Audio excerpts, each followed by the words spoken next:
yaitu juga mendorong pertumbuhan konsumsi domestik terutama di otomotif ya, properti juga kita terutama propertinya juga untuk beberapa kategori lah ya, nggak semua ya. Nah ini yang jadi sinyal-sinyal positif termasuk dengan ESG tadi ya, EBT dan ESG satu program pemerintah. Tapi dan yang menarik juga untuk domestik ya, satu tadi saya lupa, itu kan tahun ini kan kemarin kan sempat COVID, belum banyak ada UMR yang naik. Nah tahun ini UMR naik nih, cukup lumayan, maksimum biarpun 10%, tapi itu termasuk tinggi sekali loh dibanding dengan tahun-tahun sebelumnya. Jadi didorong dari sana lagi juga untuk sektor domestik ya, konsumsi domestik. Nah ini perlu diperhatikan. Nah belum lama ini pemerintah mulai menetapkan pajak dari minuman cukai minuman manis dan plastik. Nah ini jadi sektor negatif untuk beberapa sektor industri. Nah itu perlu diperhatikan juga ya. Jadi jangan sampai gini, katanya ini konsumer bagus, pakat konsumer. Ya kalau saya lihat dari sana kan semua kan berarti kan kita ujung-ujungnya satu, domestiknya apa yang paling banyak dikonsumsi ya, konsumer dan retail. Tapi nggak semua konsumer dan retail ini bakal bagus. Kenapa? Kita perhatikan juga kan ada yang meningkatnya cukai minuman manis tadi gitu ya, dan plastik. Nah ini perlu kita perhatikan hati-hati gitu ya, jadi notes juga. Dan kita perhatikan juga konsumernya, apakah semua konsumer pasti menarik nggak adanya pilpres. Contohnya kan paling banyak tuh rokok. Tapi rokok juga kan cukainya juga dinaikin lagi gitu kan, bahkan agresif sekali kan Sri Mulyani. Nah ini juga nggak semua emiten rokok tuh menarik. Ada emiten kayak WIM itu justru lebih menarik ya dibandingkan dengan yang lain-lainnya. Itu satu contoh. Apalagi kan kalau kita ngomongin lagi pilpres ya, biasanya kalau rokok itu lumayan ya ngebagi-baginya kan ya. Nah itu juga bisa jadi satu sentimen yang cukup positif ya untuk emiten rokok. Ya, itu kan masuk consumer juga ya. Jadi menurut saya tuh tadi balik lagi, consumer pun juga kita harus memilih. Nggak semua consumer itu bisa kita main hajar aja gitu kan, termasuk retail juga. Oke. Nah dengan strategi yang dengan keadaan Indonesia makro tadi dan program pemerintah yang akan dilakukan, menurut saya kita bisa fokus ke beberapa hal. Yang pertama tuh kita fokus ke emiten-emiten, justru menurut saya tuh yang lebih ke long term. Justru kita mengambil kesempatan resesi turbulensi market saat ini. Apabila nih, nggak tahu ya feeling saya ya, ini makan resesi ini kan yang double dip resesi ini kan belum price in nih. Kalau nanti terjadi adanya market correction ya, bukan crash ya, correction ya, seperti saya sudah canangkan YouTube kemarin, mungkin ini kesempatan kita untuk membeli saham-saham justru kita cari yang lebih long term. Bukan untuk jangka pendek. Kenapa? Karena kalau saya bisa perhatikan dari data-data sebelumnya, justru dengan normalisasinya soft commodity, dengan sudah mulai BI rate yang sudah mulai normalize juga, program-program pemerintah yang mulai berjalan gitu ya, ini akan terjadi booming kedua ya menurut saya. Setelah nanti ibaratnya tuh habis gelap terbitlah terang gitu kan. Nah terangnya ini mungkin akan lebih panjang gitu. Nah ini justru jadi peluang buat kita untuk bisa pegang jangka panjang 2-3 tahun ya, setelah koreksi yang mungkin terjadi ya. Apakah dalam waktu kapan ya saya nggak tahu ya, bukan cenayang juga, cuman harusnya dari prediksi saya tuh dalam jangka kuartal 1 kuartal 2 ini mungkin akan ada koreksi ya. Koreksi ini yang justru jadi kesempatan kita untuk jangka panjang. Nah, dengan kita fokus emiten jangka panjang, saya akan pilih beberapa sektor yang cukup menarik. Tadi balik lagi consumer dan retail tadi sudah ya, saya juga sangat sepakat dengan semuanya, apalagi dengan konsumsi domestik tahun depan yang akan lebih menggeliat. Soft commodities-nya turun, yang tahun ini komoditis naik, tadi kan kuartal 3 kan harga pangan naik nih, membuat GPM jadi akhirnya kan mengecil tuh, kayak ICBP, kayak beberapa mungkin konsumer lainnya, jadi akhirnya margin lebih tipis. Tahun depan dengan harga normalize, mereka udah naikin harga. Yang tahun ini mereka cuma bisa naikin tuh nggak full. Tahun depan mereka naikin full, harga soft commodities yang normalize itu bisa dapat margin yang cukup tebal. Itu yang pertama. Terus yang kedua, belum dari peningkatan dari quantity. Justru dari konsumsinya yang akan meningkat, dari pilpres tadi dan lain-lain perputaran tadi. Nah ini akan ada dua keuntungan untuk di sektor consumer. Ya belum lagi di sektor retail ya, sektor retail ini jelas dari konsumsinya akan menambah ya. Tapi balik lagi ya, nggak semua konsumer sama. Coba tolong dicek lagi kira-kira mana aja yang mungkin perlu kita perhatikan gitu ya. Oke. Nah yang kedua, saya setuju tadi ya, perbankan dan multi finance menurut saya. Kenapa? Karena saat ini mereka lagi kebanjiran dana. BCA aja memprediksi dia bisa pertumbuhan double digit untuk ekspansi kreditnya. Luar biasa menurut saya ya, dalam sejarah gitu kan. Dia bisa ngomong seperti itu gitu kan. Berarti artinya tuh dia pede banget. Saya nanya kemarin ke multi finance, kebetulan saya kan di sektor retail, saya nanya ke orang kredit ya, leasing gitu kan, Pak lagi seret nggak dana nih? Pak justru lagi banyak-banyaknya Pak, saya dana ini nggak tahu dikemanain, dia bilang tuh. Nah justru ini kesempatan buat kita lihat, justru mereka lagi punya dana yang murah, dana melimpah gitu kan. Karena saya bilang biarpun ada kenaikan bunga, tapi bunga kita termasuk yang paling murah ya. Nah ini di bank dan multi finance ini kita bisa perhatikan. Nah yang ketiga apa sih yang menarik nih? Menurut saya justru bukan di, kalau kita pengen lihat energi, saya sarankan sih mungkin energi ini akan ada fluktuasi. Kalau terjadi resesi, normalisasi, energi ini akan turun harganya. Memang nggak bakal turun sebesar waktu COVID kemarin. Ya misalkan kayak coal ya di atas 100 mungkin ya pasti masih lah kemungkinan besar gitu kan. Tapi apakah akan 400? Saya sih sanksi ya. Nah, apakah seperti minyak gitu kan, minyak bisa sampai di bawah 50, wah saya sih agak sanksi ya, karena adanya tergangguan dari supply. Tapi apakah akan tinggi banget 100 US ke atas, saya juga masih sanksi karena adanya resesi ya. Nah, jadi balik lagi, untuk sektor komoditas ini, energi terutama ini akan ada normalize. Jadi saya nggak akan masuk di energinya, kalau teman-teman yang mau justru ke supportingnya. Ya seperti contohnya ibaratnya supporting energi itu kayak kapal tongkang misalkan ya, yang dia kan coal masih tetap tinggi, dia akan terus produksi untuk coalnya akan tetap sustain gitu baik ya. Mungkin seperti OSV itu akan cukup baik ya kalau menurut saya mendukung. Itu sektor-sektor yang menurut saya masih cukup menarik ya. Biarpun nggak semua sektor kapal tuh menarik, nggak seperti itu, kita harus pilih-pilih lagi juga ya. Nah dan industri yang keempat nih, industri supporting consumer,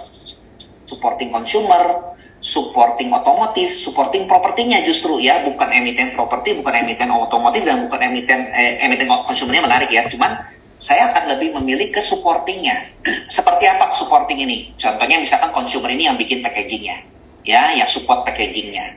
Nah ini akan menarik menurut saya karena pertumbuhan tadi ya, konsumsi domestik tadi, dia akan penumbuhan packaging tadi ya, belum lagi kan normalisasi harga komoditis yang membuat margin dia tuh lebih baik ya. Terus otomotif ya, sektor pendukungnya kalau menurut saya kayak yang otomotifnya laku, baik itu saya nggak peduli mobil listrik ataupun bukan ya, tapi karena ada DP 0% ini ya, ini akan membuat pertumbuhan konsumsi pembelian otomotif ya, belum lagi kan ada booming komoditi kan, Indonesia diuntungkan. Nah ini akan berlanjut menurut saya ya, yang sektor-sektor pendukungnya. Misalkan contohnya yang bikin rangka-rangkanya, yang bikin mungkin perintil-perintilnya lah yang pendukung ke mobil tadi ya, seperti mungkin Auto, Dharma, itu menarik menurut saya. Nah, properti ini ya, sektor pendukungnya juga gitu kan, kayak misalkan contohnya keramik gitu ya, kaca itu masih cukup menarik ya, biarpun ada kenaikan harga gas ya, biarpun di satu, tapi masih tetap harga gas ini termasuk murah dibanding negara-negara yang lain ya. Jadi menurut saya itu yang masih cukup kita bisa perhatikan untuk ke depan. Dan menjadi mungkin kalau menurut saya itu yang akan sebut kuda hitam ya, bukan kuda hitam ya. Tapi mungkin sektor yang kita bisa perhatikan juga tuh sektor poultry ya menurut saya. Sektor poultry ini tahun depan dengan adanya normalisasi, apakah justru akan turnaround dari hasilnya mereka. Konsumsi domestiknya akan bertumbuh, apalagi kan tadi kan domestiknya akan bertumbuh ya. Nah, poultry ini apakah akan turnaround? Nah, kita bisa perlu perhatikan karena komoditas poultry ini kan tergantung dari corn dan kedelai. Nah, ini yang perlu kita perhatikan ya. Nah, komoditas memang agak sulit untuk kita prediksi ya, makanya kita perlu berhati-hati. Saya akan lebih memilih fokusnya justru ke emiten-emiten. Kalau ada lihat penurunan market, saya akan mulai mencicil mungkin sektor-sektor yang mungkin bisa investasi jangka panjang.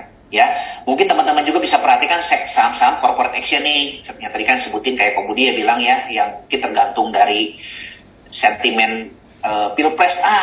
Pak siapa seperti tahun kapan ya, 2014 gitu, tahun berapa ya, yang ingat nggak yang pemilihan menteri itu, ada menterinya si siapa, Pak Erick Thohir, wah tiba-tiba Aba naik, itu kan ini naik gitu ya, terus Saratoga naik gitu kan. Nah ini juga kita bisa perhatikan ya.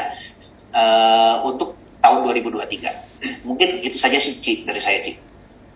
Oke, thank you Andre. Nah ini mungkin kalau investor ya, saham lagi resesi, misalnya nanti kita ada turun dalam, ini kesempatan beli saham lapis 2, lapis 3 yang fundamental bagus tapi nggak liquid kan, biasanya susah tuh dapat barangnya ya. Nah kadang-kadang yang megangnya tuh kan nggak mau buang ya. Nah kalau lagi kayak begitu, mungkin yang butuh uang dibuang dulu. Nah itu kesempatan kita dapetin saham-saham yang bagus di harga yang bagus ya. Nah terus kan semoga kalau nih ya, kita kan udah ngalamin kayak COVID, kayak perang, itu kan dua kejadian besar yang nggak umum kan, setiap tahun ada. Semoga aja ini kalaupun ada penurunan resesi yang nggak sampai parah-parah amat, karena kan kita udah kena COVID dulu juga udah lumayan parah, kena berita perang juga udah lumayan, udah ada efek, itu bukan yang kejadian biasa itu ya.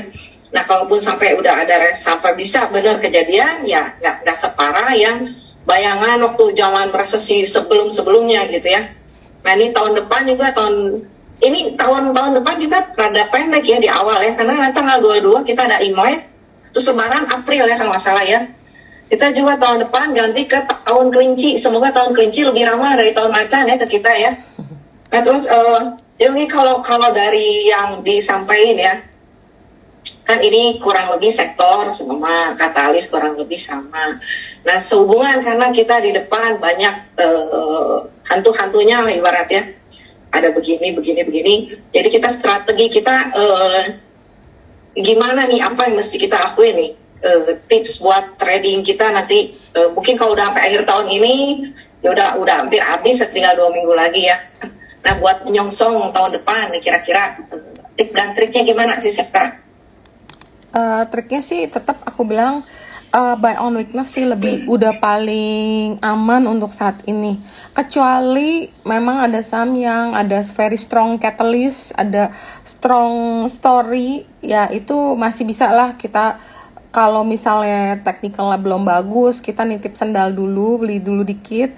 Kemudian kalau udah nge-break dengan volume besar ya, dengan catatan ya, dengan volume besar, baru kita beli lagi. Tapi kalau misalnya mau swing, rasanya udah profit, besoknya 1-2 hari mau direalisasikan, itu juga nggak ada salahnya, karena pasar sekarang sangat-sangat fluktuatif, dan sering sekali saya juga kadang udah cuan banyak disayang-sayang, kayak nggak rela dijualnya, karena kita tahu nih company-nya bakalan ada strong katalis gitu, disayang-sayang tahu-tahu balik modal, aduh kesel deh.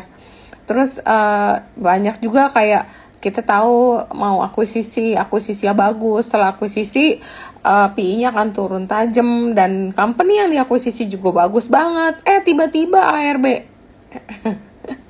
aduh kesel juga sih ya, kayak aduh sedih deh. Tapi untungnya tutupannya dibalikin ke kuning, tahu kan Pak Hendro sahamnya apa? Ya, jadi kadang-kadang gitu ya, mungkin buy on weakness, tetap dikawal sama teknikal kalau mau lebih aman, karena sekarang tanpa kita pungkirin 2022 ini teknikal ini memegang peranan sangat penting.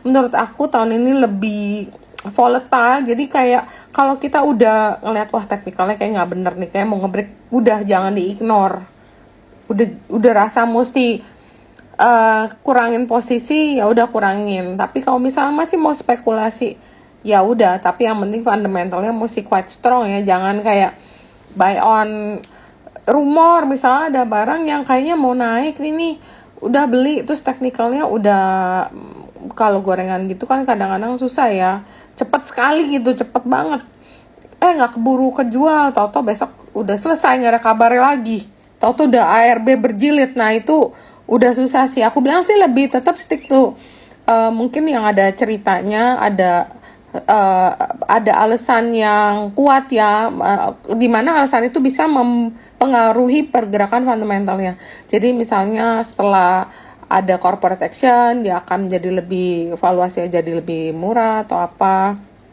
Jadi buy on weakness itu untuk saat ini jauh lebih bijak sih sebenarnya daripada kita buy on break, kecuali memang mau day trading ya, jadi beli pagi jual sore, untung rugi udah cuci, itu ya itu masih bisa lah. Kalau untuk scalping ya benar-benar mesti perhatikan volume juga, karena banyak sekali sekarang ini saham yang tipis-tipis, volumenya tuh nggak ada gitu loh, tapi dia naiknya kenceng. Nah itu mesti dipikirin juga exitnya, jangan kita cuman beli, misalnya ada berita Tapi saham itu bid over nggak ada gitu, kecil. Nanti begitu kita beli pun, misalnya kita mau beli 1000 lot, mesti HK berapa papan, nah nanti kita mesti pikir exitnya itu nanti gimana.